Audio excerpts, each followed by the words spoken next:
did 2-0 the last series, as you pointed out. He can do it. He did it once. He can do it again. The question is going to be, how's his mindset doing after losing to that 2 game? I would be on tilt a little bit. If I was in his shoes, you'd be a little frustrated. Like, really, dude? You gonna hit me with cheese in the tournament? Like, I was expecting good play. You say these words to me in chat, all these hearts, and no, it's bullshit. Such kindness. Yeah, pretty much. All right, well, spawning in the top right corner of the map. Now they got the overlay set. You know what? I set up the overlay so much quicker when I'm tired. I need to be tired for casting more often, but anyways, without pressing any of the wrong buttons, we got in the top right corner of the map, the orange Zerg player, currently down 1 and on his last life. Very literally, guys, it's Opiee. And in the bottom left spawn location, up 1-0. He's 1 game away from getting revenge on his earlier loss. He's going to be our blue Protoss player, Behemoth. Now we do need to give a quick nod in a sign of respect to Tempo. First one out of the group with a very, very slick, very clean 4-0.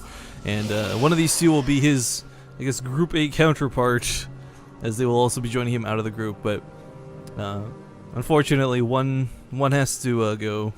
A little bit sad too when that happens, but it's the way tournaments work. 10 pool out of Opiee though, worth noting. Or wait, was that 10 or a 9 pool? I don't know if I like this because, I mean, wow, Behemoth is going cannon rush. That's actually really funny.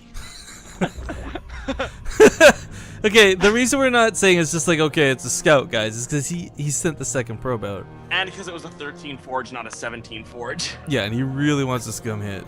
This is actually going to work not at all because, Opiee doesn't have a natural base 2 cannon rush. This is really awkward. Like, like yeah, the mission's already accomplished for him. Not gonna work, but the Ling run by shouldn't work either because the cannon should be up. A cannon should go up.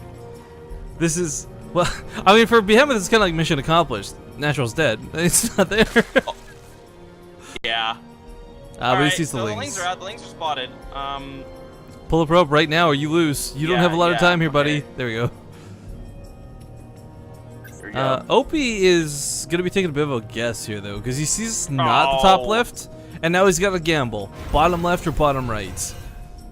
It's a 50-50 chance, but okay, she already confirms there's nothing bottom right that Overlord. So, I didn't see the Overlord down there, so my bad. But anyways, the Ling's going to come here, but there's a full wall off. There's a cannon. Why are there 2 cannons coming? Okay, Behemoth is actually over-investing in this, which is really good for Opiee. It's not Opiee even... is going to be fine, because he's forced way more minerals out than he should have. It's not even over-investing, it's straight up overreacting.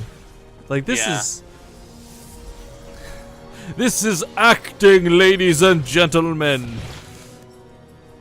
Get it? Because I was overacting, overreacting. Oh, he cancels one. Okay, Good. whatever. Anyway, we're just gonna pretend that never happened. that's okay.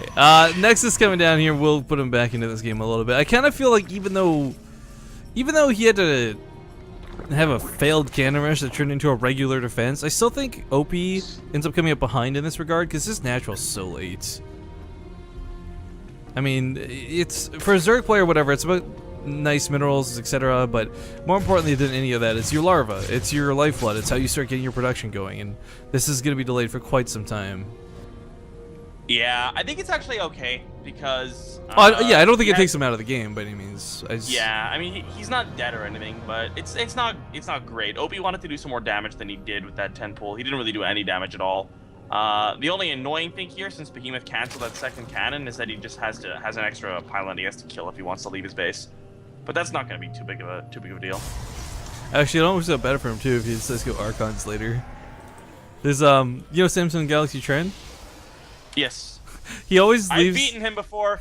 Well, dude, he always leaves a 2 gap because he always gets his Archon stuck whenever he does 1 gap. Not like sometimes, 100% of the time. If you ever see Trend leave only 1 hole on his wall, I guarantee you, if you watch the replay, there'll be an Archon stuck behind it at some point. It's just like every time.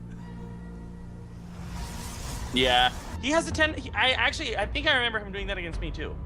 Yeah, I mean, I really like Trend, but some of the stuff he does is really predictable too. Like 7 or 3 gates to attack the 3rd with like 7 zealots and things like that. I love Trend. He's got some good style, but the problem is he's really predictable, and I think that's why he's starting to fall out of fashion for this, for what was the Zotac and 8 Cup at least too.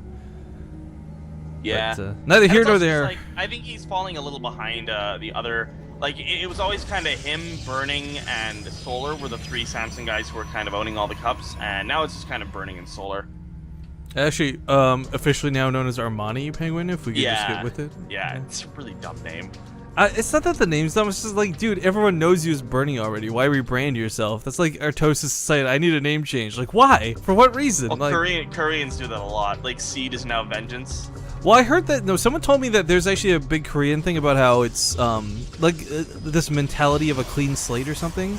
Like having a new name. So, like, I guess if you're, like, on tilt from ladder a bunch and you think you're doing poorly, you take a new name. But, I don't know, that's a weird stylistic choice. I guess the loser of this game will have to take a new name, or this series, so that they can feel better for next season, or whatever. I'm trying to bring it back, but it's like, we're too far off topic at this point. Third base for Opiee is on the way, and it's been a slow recovery for both of these guys off of 2 failed cheeses that got nothing done. They did the job for each other. Yeah, kinda. Like the 10 pool would have delayed the Nexus, right? But okay, the Nexus was delayed because the cannons were coming down, and the natural was whatever. It was a real tit for tat opener. That's what it was. That's what I'll call it. We've got a lot of gateways being added in here, and it looks like it is going to be another Immortal Ball in coming out of Behemoth. But this one's a more normal one. And this is him going for the Immortal first, not a Warp Prism. I like it. And he has +1, which is going to be very nice. Hydra then starts immediately for Opiee upon scouting this, but that might be a little late. I assume he's going to wait till the second Immortal's out to move out, but there's a lot more sentries in this one than there were last one. That's true too, yeah. Sentries are a huge part of this. When you guys watch some of the Korean players do this too, like, I cite the Koreans because that's what everyone seems to look up to. My personal favorite is the Europeans, but anyways, when you watch the Korean players who do this too, the big part of this is not having sentries necessarily with full energy, but just having a lot of them. Arthur is a person to look up to because he does this a lot, and he very effectively pulls this off a lot of the time, and he'll hit with like 14 sentries, guys. It sounds silly, but it's how it needs to be done. Alright, so, Behemoth, if you ever watch these VODs, please stop making 8 gateways. You need 7 gateways. Yeah, this isn't like a gateway all in if you're putting the Immortals attached to it. You don't need to rely on crazy But even with a weapons. gateway all in, you go 7 gates. Well, I mean, again, like the thing is, I think in lower leagues too, you go 8 or 9 if you're expecting your macro to fault, or if you miss a warp in cooldown type thing, because then you've got 1300 minerals or something, right? So True. Suddenly it works out a little bit better. But no, you're right. If handled correctly, you really don't need this many gateways. But this will be a strong force nonetheless. There's a lot of sentries here. I like the Zealot buffer too. It'll be great for chewing up the lings, but you know, the Groove Spines gonna help shoot over top of the force fields. Segmenting might still be a bit of a problem. We'll see how Behemoth's force fields are. I mean, if it's not about composition at this point, it's about how the force fields go down.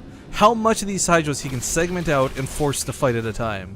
If he can keep getting good force fields, doesn't matter. You just move behind them as long as you cut out like 4 or 5 and like slice them and slice them and slice them.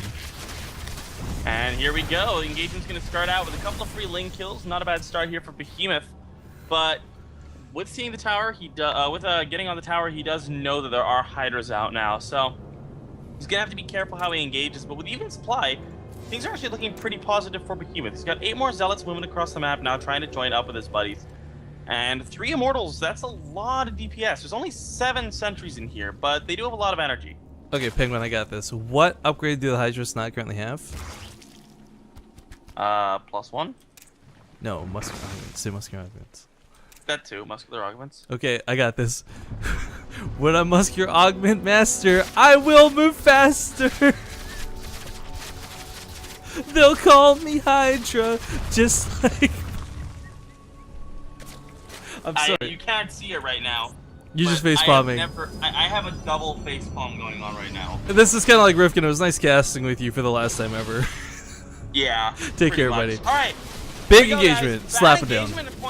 Oh, the Warp Prism. No! Oh, that was such a critical part for the future of this fight. But nice. Those force fields are actually pretty good. That worked out well for him. They were, and now the Guardian Shield's activated. He's going to continue moving on forward here. All 3 of the Immortals are still alive, trying to do what they can.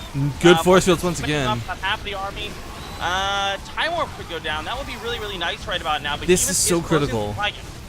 What's going on right now, guys, is like, okay, he's kind of wasting force fields. I'm calling them good force fields. They're like decent force fields. But what's key was, it keeps a lot of the Hydras in. As we saw, the Zealots died. So it wasn't for keeping them in to fight, but by keeping so many out of the fight, Those are better force fields, and this is the fight he needs to keep taking. And if there was a Warp Prism on top of this, it would be even better for him, but he lost it so early in that fight. So that does cost him here a little bit, but knocks down the third successfully. Still, as you pointed out, having 3 Immortals alive is huge.